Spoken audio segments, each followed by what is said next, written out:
All right, it is still week 13, and we're going to keep on talking about stuff that I don't know that people know too much about, because people will bring it up to me and ask me questions about it, and it's nice to have a little reference for folks. So today we're going to talk about time trials. Time trials are a way, another set of competition where we take the average lap time for a certain number of laps depending on the track and car combination, and it kind of runs concurrently with the regular season, so it's always those same combinations. Let's show you how to get into it, and then we'll talk about some of the differences in the UI and that kind of stuff. All right, so there's two ways to get into time trials, and you can do that either through the UI here by, if we go to Go Racing, and I've got this filtered to my favorites list. We can pick our series, and down here where it says solo race, we can click test drive or time trial if we click this little arrow in the bottom right hand corner here. The other way to do it is through the website, and we'll be coming back to the website a little later to look at the results and standings and that kind of stuff. But to do it, we click on our little Race Now tab.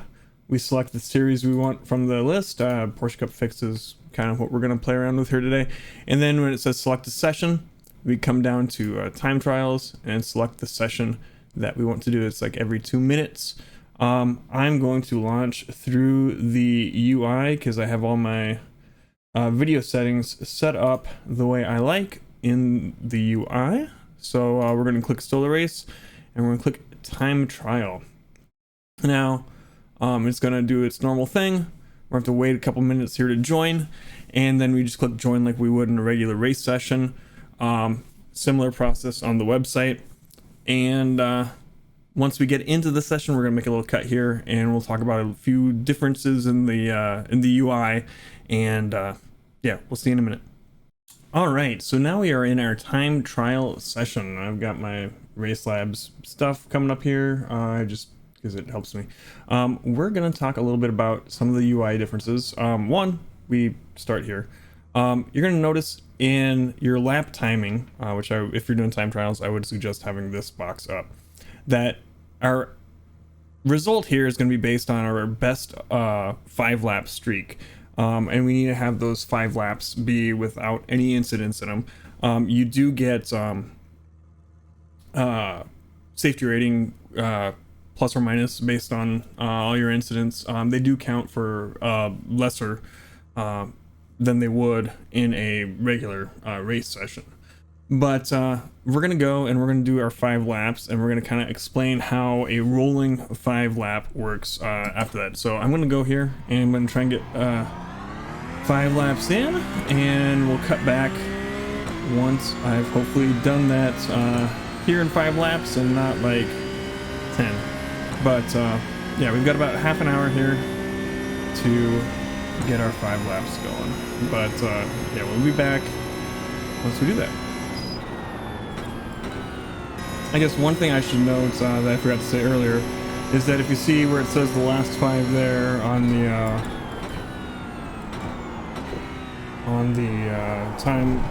lap timing black box, it says 2 of 5 right now. It does tick off the number until you hit that 5 in a row. It does tick off the number that you're at. So we've done 2 laps now, and it's giving us the well, it's not yet, but it will give us the average here in a second. But yeah, I guess I'll just pipe in with some stuff as we go. But I'm keeping pretty quiet, so I'm just gonna cut in between because I'm trying to focus on my driving a little bit here while we go.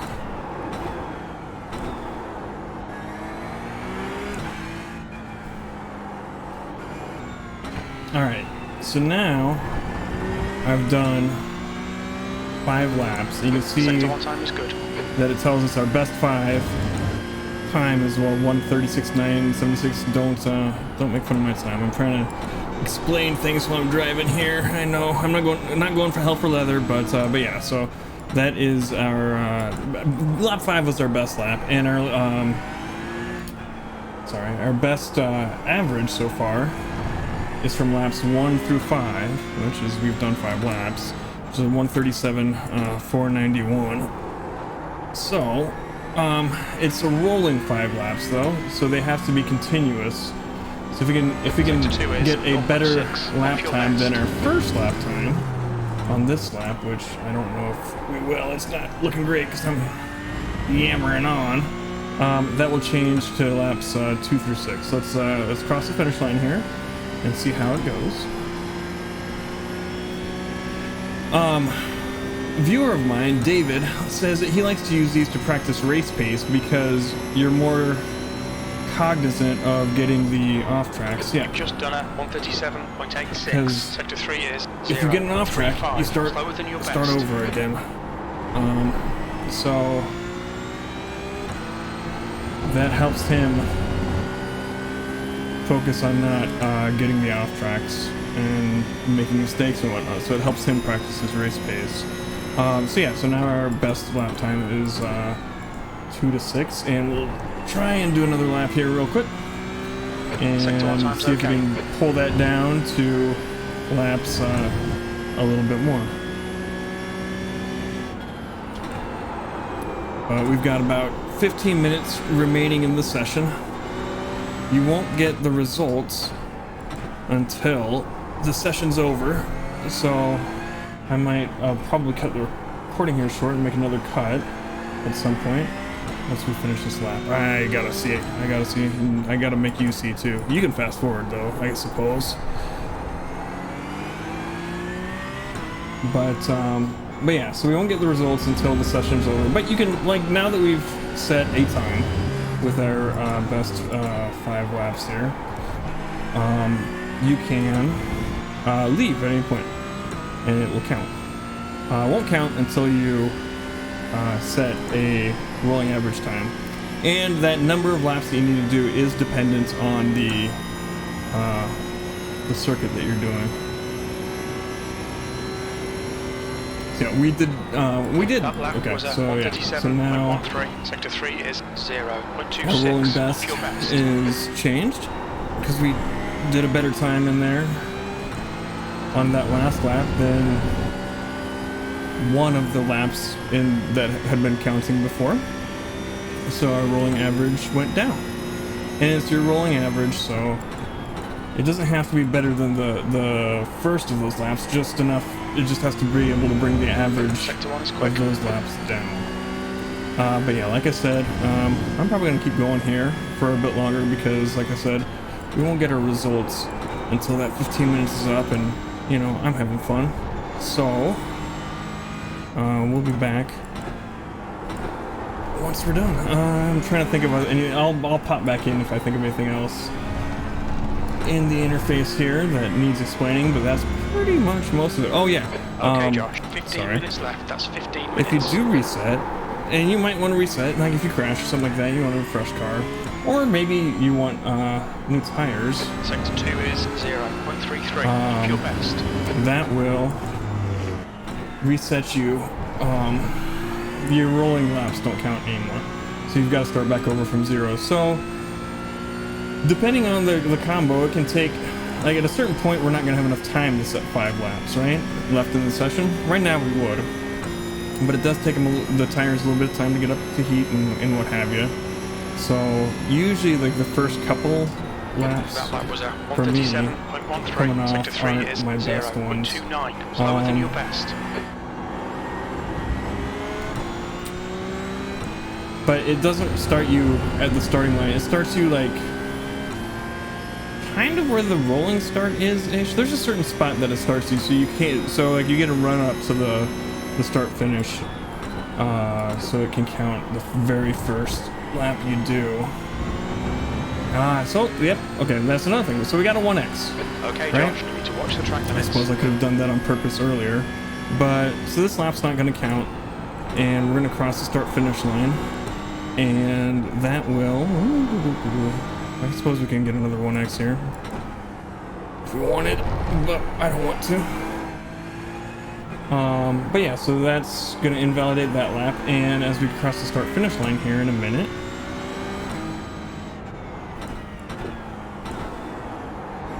it's gonna start our counting over again.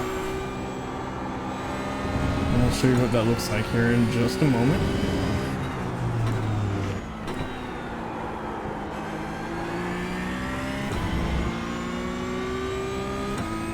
So that's why David says it helps him practice his race pace. It keeps him focused on not making those kinds of mistakes. And I can get the logic of that. So yeah, so now here we go, and it's gonna say lap 05. So we've completed 0 of our 5 laps that we need to count towards our rolling 5. So now we've got to start all over. Okay, Josh, you've got half your fuel left.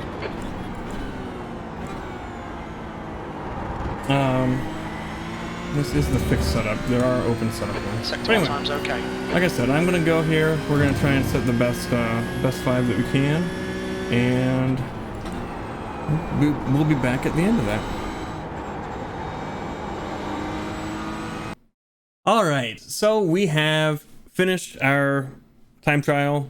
The whole session, half-hour time slot has passed.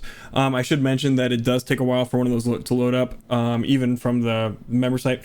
They start in 2-minute increments, so you do have to kind of wait for that 2 minutes for your slot to open up, I guess. It's the best way to describe it.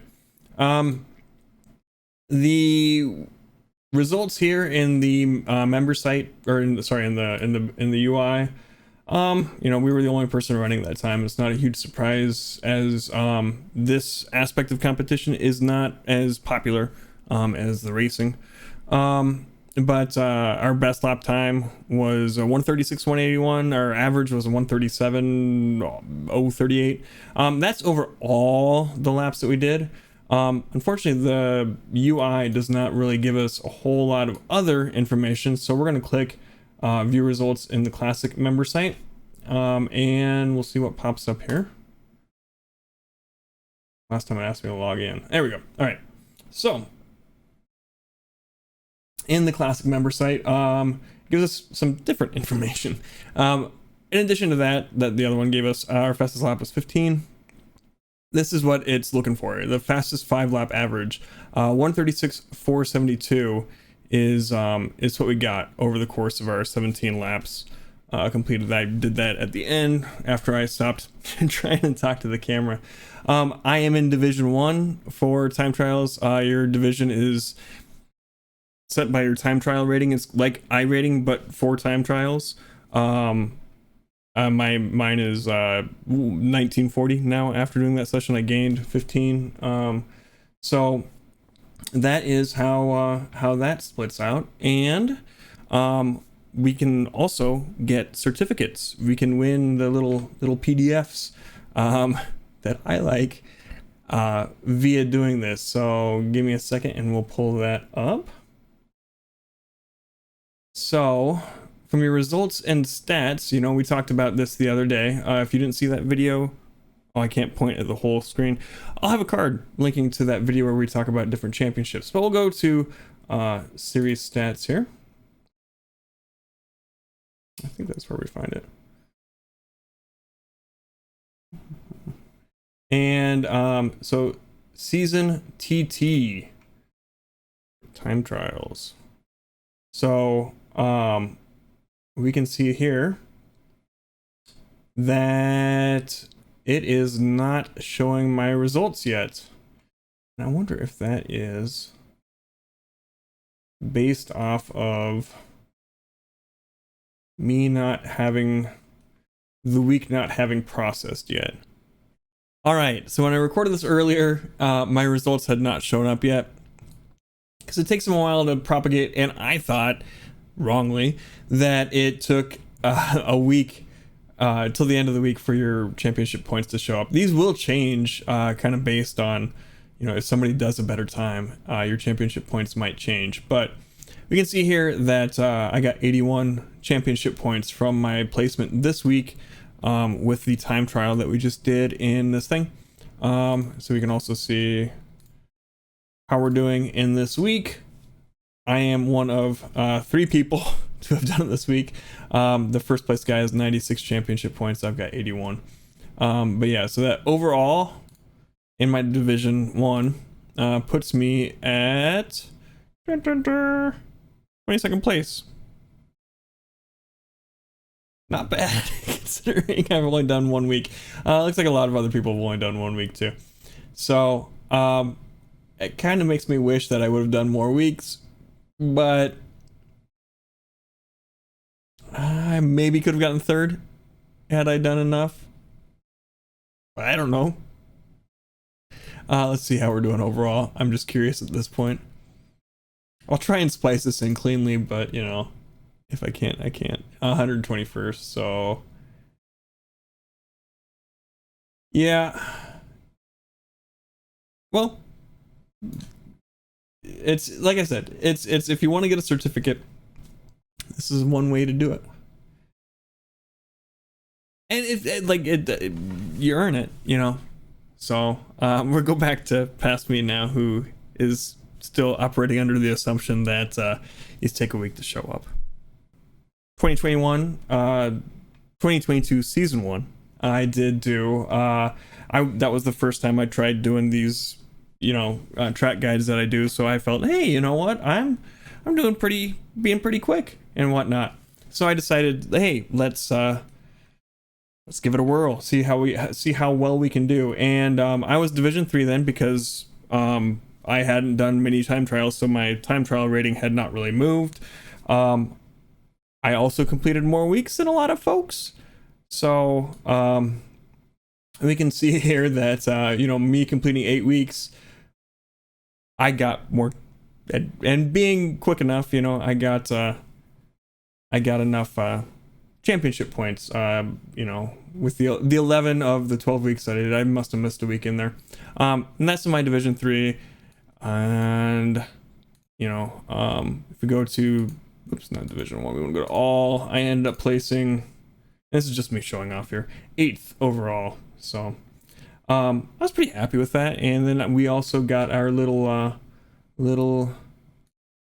PDF that I'm sure I will have shown you in the other video. I haven't recorded that one yet because I'm doing these out of order, and you know, editing is beautiful that way. But you know, if we go to our certificates, I've got this beautiful division 3 first place time trial PDF here that I can print out and put on my refrigerator.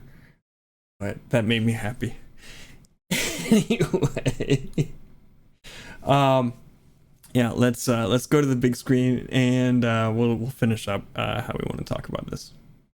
Oh, and you do get time trial rating graph like you do with your iRating is the same, but for time trials. So yeah, there you have it. Time trials. It's another little aspect of competition you can do here and participate in. Like I said, I had fun when I did it that one season where I really went at it, and you know, I won my division. Not to brag, but it was division 3. I don't know, I was happy. I got the certificate, and so yeah. I think that's all there is to say about it. Like I said earlier, David likes to use it to practice race pace, and I get it. You're practicing and still trying to keep things going. It needs to be a five lap combined time to do well, and that kind of focuses you on not making mistakes. Whereas I find if I'm doing just test sessions, or even the time attack stuff that we talked about the other day, you're free to make as many mistakes as you want. The time attack just wants one hot lap, and that's kind of the way that I end up doing a lot of my test session training that I do. It's not very punishing of mistakes, so it's like, hey, it's okay, we'll make a mistake, whatever. This puts some consequences in there for you. So it's a fun way to practice. It's a fun little another way of competing and getting championship points and all that, which I find fun. If you find this video fun, and the other ones that I do, hit the subscribe button. It really helps out. And thumbs up if all that stuff held true. If you didn't like it, you know what to do. I get it. And anyway, we will go ahead and we'll see you next time. If you want to watch along live, hang out, chat with us. We've also got twitch.tv/thepiltdownman. You can head on over there, hang out, and we'll see you next time. Bye.